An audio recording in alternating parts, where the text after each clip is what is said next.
Andy Vyman at the double. Bristol City lead the seven-side derby, and Bristol City have won it. Martin slides away in celebration. Antoine Semenyo, take a bow. Sykes, one-on-one with the goalkeeper. He gets his first Bristol City goal. Oh, goodness me, Andy Vyman. Welcome, Robins fans, to Ashton Gate, Bristol City's first home game of the season against Sunderland, and it looks like it's going to be a huge match with a sellout stadium. And I'm pleased to say I have alongside me today former City defender and development phase coach Mickey Bell. How are you, Mickey? Yeah, I'm good, thank you. Looking forward to the game. And you've been walking around outside the stadium. How has the atmosphere, have you seen that sort of grow and build as it's getting closer to kick-off? Yeah. When I pulled in at 1:30 and literally couldn't get through the crowd. So it looks like it's going to be a full house, and yeah, it's going to be great atmosphere, and can't wait for the game to start. Well, we're actually in the studios now, but you can hear the crowd from outside, and we obviously know it's going to be a sellout. We also know that Sunderland fans are extremely passionate too, so it should be a good dynamic and a happy dynamic, you know, to be back in stadiums and not really worrying that much anymore. Yeah, being a northeast lad, Sunderland is the other half of the city for me. Newcastle, and yeah, they seem to be down in numbers. There's a great crowd that they had for their first home game last week. I believe it was over 40,000. So they'll be here in the droves, and I'm sure they'll be supporting the team, and they'll be very vocal, I would have thought. And I know we didn't have the best result last week, but unfortunate. But how do you think, what are the positives you can take from that coming into this game? I think for the main, being honest, we were the best team. We were the best side.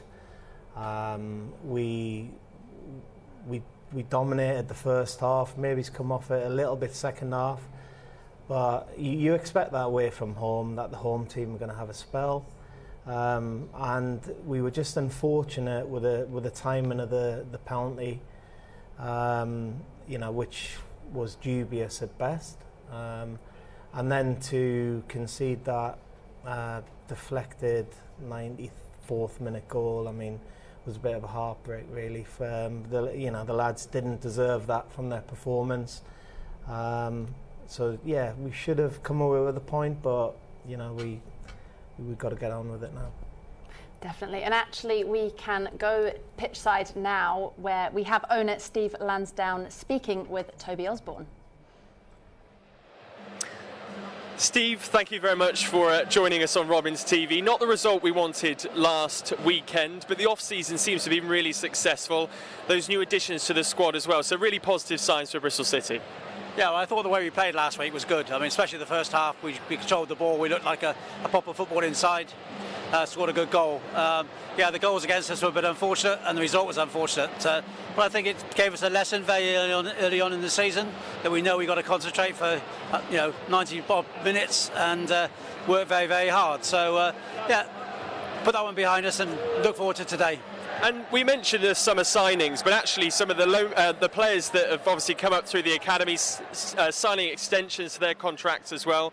I mean, it not only complements the academy, but it's a really exciting time to be supporting this football club.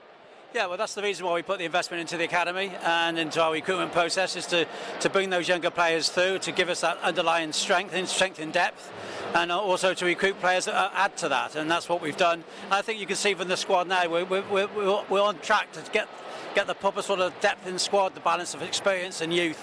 That's what we need. That's what every football club needs. And switching across to the women's side of the game, obviously we can't ignore the amazing success that the England side had at the Euros, and that's going to have waves now through the women's game, and particularly Bristol City Football Club as well. Yeah, I mean, a fantastic result for England and the Lionesses. I mean, I think everybody in the country was probably watching that go. A huge television audience, that just speaks for itself. And that was great. And that will have a knock-on effect into women's football and into Bristol City women. Hopefully we'll see more people turn up to watch the games and just follow the media and everything else that goes with it. Because, Bristol City women is an important part of this football club, and we want to support it, we want to grow it. So, yeah, all the help we get is welcome. And, I mean, we can barely hear ourselves think already. We've still got time to go until kick-off today. A record home crowd expected this afternoon. An amazing away following as well. It makes for such an occasion this afternoon. Yeah, and this is a fantastic way to open up the season here at Ashton Gate. And what it really shows is that I think the support in the city is behind this football club now. They can see what we're trying to do. They're believing in it. They're willing to come out in their numbers and support us. And that's all we can ask now. All we ask of the players is to go on that pitch and just do everything they possibly can to reward these people for turning up and being part of the club. And of course, sometimes you're watching us on Robins TV. We've got our international viewers watching us today, and we do feel their support from afar too. Yeah, well, you probably heard me shouting from Botswana last Saturday watching the game, but yeah, no, it's great. I mean, we are reaching out to our supporters wherever they are in the world. We are maybe small, but we are a global business, and people wherever they are can watch us now. They can be part of this club. They can follow us very carefully, and it's just great. So we want to do more and more and more to just get more and more people involved with the football club. Well, Steve, thank you for your time and enjoy today. Thank you very much. I hope so. Great to hear from Steve there and talking about keeping all of our global fans involved in the club, because from wherever you are, we want you to still be Bristol City fans. But talking about former players and the Former Players Association as well, we spoke with Gary Hours earlier. Toby caught up with him just earlier before the match.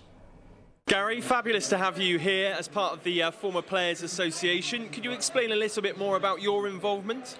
Well, I just got an email from Richard Gould and Scott Davidson over the summer asking if I'd like to get involved, be an ambassador for the Former Players Association here that they've launched, and absolutely thrilled to represent the club again, absolutely thrilled to get involved, meeting and greeting all the old players and trying to reconnect Bristol City's history and fan base back with the former players. And you can see how much it means to returning players as well to be back involved in something like this, and nice for you to see some familiar faces too. Well, it's great. I mean, I've made some friends over the years with people like Paul Cheesley, Jerry Sweeney, become good friends, and it'll be nice over the coming months hopefully to see some players that I've possibly played with. So it's a really big thing. I think Scott, Neil Palmer deserve a lot of credit for what they're doing, and it's great to see that the club have embraced it as well. And looking ahead to this season for Bristol City, aspirations, where do you think we can end up? Well, it could end up anywhere, let's be honest. That's the beauty of the Championship. I hope that they can find some consistency that they found towards the end of the season, put a couple of unbeaten runs together, and hopefully being around mid-table, pushing for the playoffs at the end of the year, end of the season. And how about Josh as well, flirting with joining up with the first team? He's been in and around the squad. He seems to be progressing well. Yeah, he's progressing. He's developed. I thought he was pretty consistent playing in the under-23s last season. It's up to him now. He's got to sort of force the manager's hand a little bit and wait for his opportunity. And if he gets an opportunity, it's up to him to take it. And just finally, I think we're going to see one of the biggest crowds at Ashton Gate that we've seen in a few years. Big away following as well. It's going to be quite the occasion today. I can't wait. I mean, fabulous that it's sold out. What's going to be 26,000, 3,500 Sunderland fans, and just can't wait for the kick-off. Going to be a fab day. Gary, thank you very much for your time. Thank you. So, like Gary there, Mickey, you are also a former player. What's it like still being able to be involved in the club and being recognised for also the amount of time you put in when you were your playing days? Yeah, I mean, I've been involved with the academy for a good few years now. So, you know, I was from probably under 12s up, really, over the years. And now I've got my role with the PDP. You know, I'm with the under 18s predominantly this season. And I've really enjoyed it. We've got a great crop of young players that have come into the club, and yeah, just looking to progress them really. And what do you think the Bristol City setup does well with these younger players? I mean, I've met quite a few of them, met the likes of Alex Scott, and the respect levels as well there are huge. They're really sort of old for their years in some ways. Yeah, I think the main thing with us as a club is we give the young players an opportunity. You know, they know that if they put in the effort, if they've got a good attitude, if they work hard, and of course if they've got the talent, then they'll be given a chance. It's definitely in the academy. Whatever age group you're in, if you're progressing, really well, high achieving in that age group, you will move up. And I think that's what we've done successfully through our spell And since I've been involved with the academy with Brian Tinian, who's really keen to get that progression into the first team. And I think as a club, I think we've been second to none really in that regard. We do push the boys through. The proof's in the pudding. If you look at the team today, you look at the bench, you look at the lads who are looking to get on the bench, then that progression is there, and I think that's something we do really well. Definitely, and actually there'll definitely be, like you said, some Bristol City youth players that have come through the ranks and will be in the starting lineup and in the squad today. So we can go over to Toby Osborne, who has all the team news for Bristol City and for Sunderland. Thank you very much, Louise. I tell you what, raucous atmosphere inside Ashton Gate, and of course, as we've already said, a sellout here this afternoon and a record opening day crowd as well. Let's look at the sides then that will battle it out this afternoon. Alex Neil makes just one change from the side who shared the spoils at the Stadium of Light last weekend. In comes Ellis Sims to replace Embleton. Sims is on loan for the season from Everton, having previously been with Hearts. He will partner danger man Ross Stewart up front, last season's top scorer. Northern Ireland international Corey Evans will captain a side today that sees a former City man, Bailey Wright, who didn't quite make 100 appearances for Bristol City but had quite the impact. He is on the bench today. As for Nigel Pearson, he keeps the same side that fell to an agonising, underserved defeat at Hull City. A back five includes Jada Silva, Sykes, Naismith, Atkinson and Viner, who had been suffering with illness this week, but he makes the starting 11.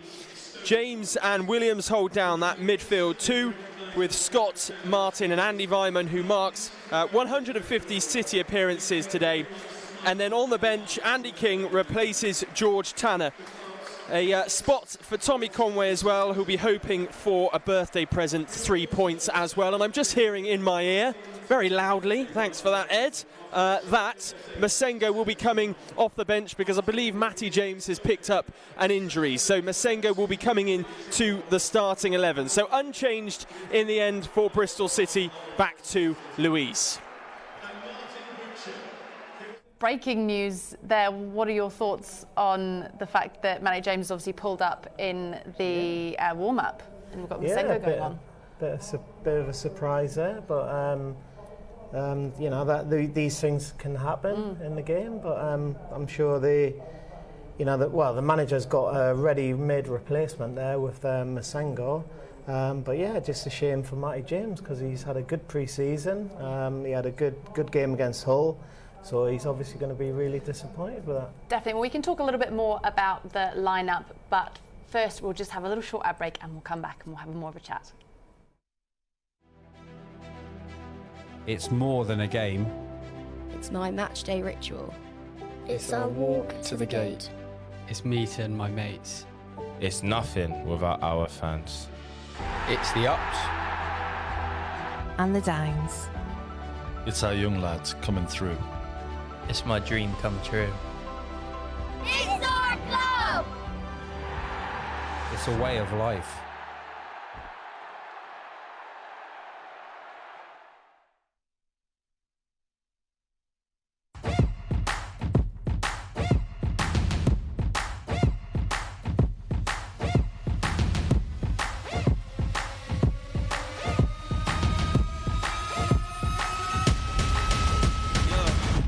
Might not wanna get close. We a little wild war, covered in tattoos. Run it up, taking all the views. Stepping on place, feeling the fear. I know you feeling it in the air. Whole squad wearing all black. Motivation's looking real bad. We back to the bone, raising a fire alone. We ain't never needed nobody. Give me 6 feet, this is my party. Ain't got no feelings, we heartless. Take a peek inside the darkness. Blow up the spot, then we run it. Ready or not, here we coming.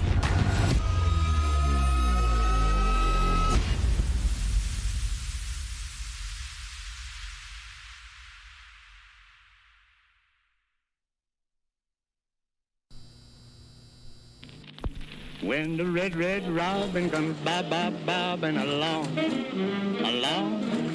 The Robins, who this season have gone bobbing along right into the second division of the English Football League.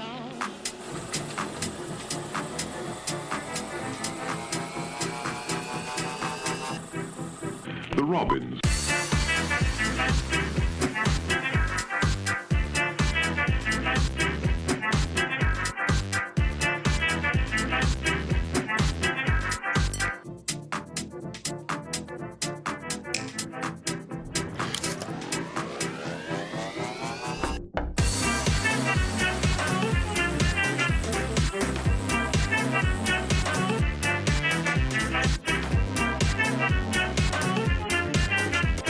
And if you've ever been to Ashton Gate in Bristol, you'll know that as the signature tune of Bristol City, the Robins.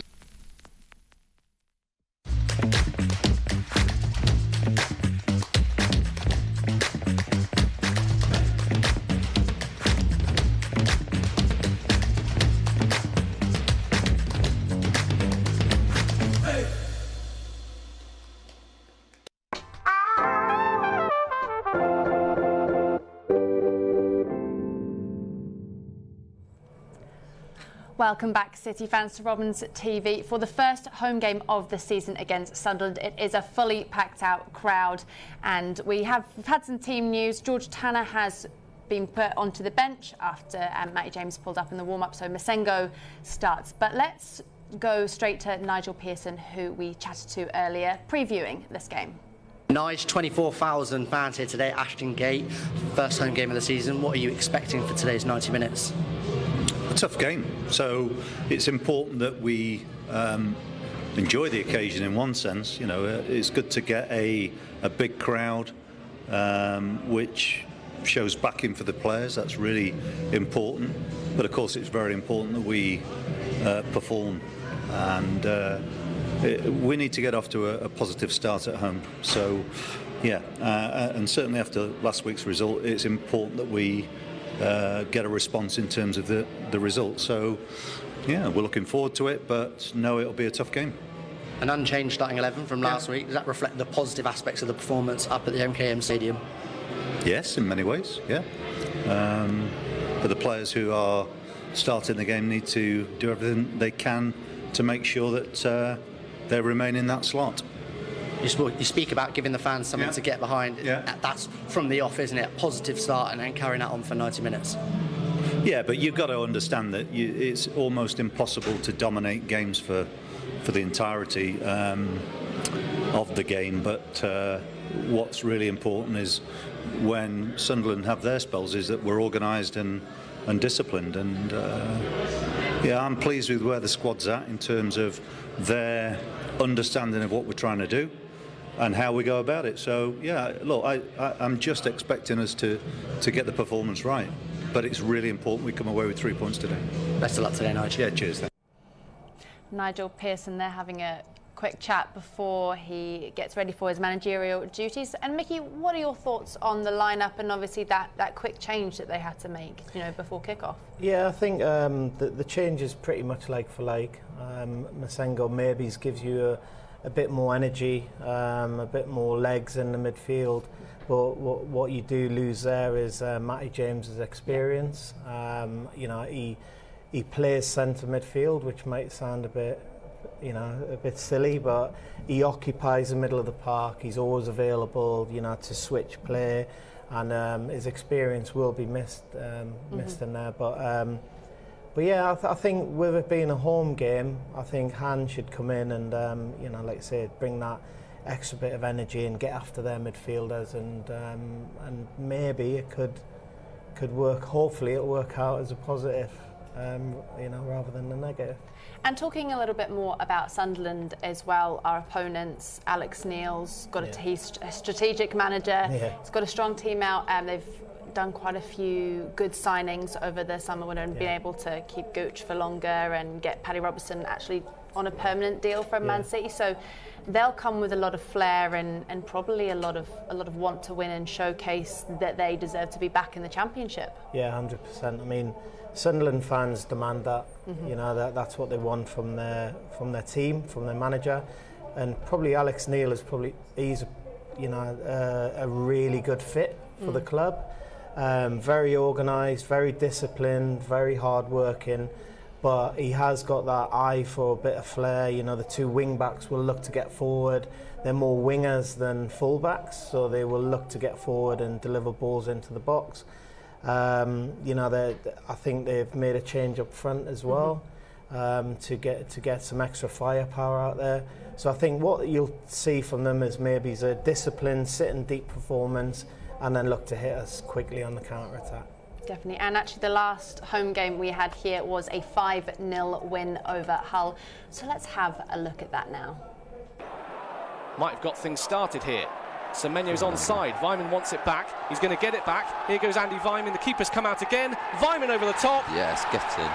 And that's goal number 21 for Andy Weimann. The goalkeeper at 6s and 7s again in this opening 5 minutes. But Andy Weimann works superbly with Antoine Semenyo to make that goal number 21. What a season for the Austrian. It's a great start. So it all come from the ball at the back. Bentz has come and collected it and done that quick counter-attacking, like we say, the counter-attacking football. He was unlucky there. Back of the way is 2-0. Antoine Semenyo, take a bow. Well, quick as a flash, because we've missed it here. It's going to be 2-0 to Bristol City. Antoine Semenyo, it seems to me like a very similar goal to that against Derby. City win possession back. Andy Weimann, has he got the double-double? He has. First time pass to find Semenyo, who rifles it into the bottom corner across the keeper. First time pass from Use your body. Williams, finds Semenyo across the box to Martin. It's 3. Chris Martin finishes it off, and WSM has a goal apiece this afternoon. What an afternoon that front three is having. What a season that front three is having. Talk us through it, Aaron. What a great piece of play this is. Good flick on from, who was that in the middle, was it? Joe Williams, I think. Antoine, I've said, use his body well, just needs to get across it. Come on, Chris. Martin putting pressure on the defence here. Martin could be in on goal. He snatched it away against McLaughlin. Martin! Good finish. That's 4-0. Waiting for the keeper. Keeper's gone early. Just slotted it around him. A hug for Andy Weimann. There's easy chance in the section 82 area of the ground. McLaughlin gets caught on his heels and Martin nicks it off his toe. Ball still in play. Wells has it, chests it down. Martin looking for his hat-trick. Finds Weimann, is he onside? Goes for the lob. Oh, goodness me. Andy Weimann, take a bow, lobs the keeper and stands to let the South Stand applaud him. It's glorious from Andy Weimann. Good control from Naki. Great first touch from Chris Martin. Look at this. Wow. Great finish. It's 5-0 and it's a 5-star performance from this Bristol City side. Oh, that's brilliant. Well, imagine if we could do that today. I mean, Weimann scored last week, so we've got our scorers there and ready to go. Yeah. What do we need to do to win today? Just be positive. We ended the season really well at home. I think, you know, the gaffer, you can see he's revved up there in the interview. He's demanding 3 points from the players. And if we can do more of the same there with that 5-0, not just the result, the performance was top draw as well against Hull. So if we can put that out there today, I think everyone will be really, really happy. Definitely. Well, thank you very much for joining me, Mickey. But it's at that point where we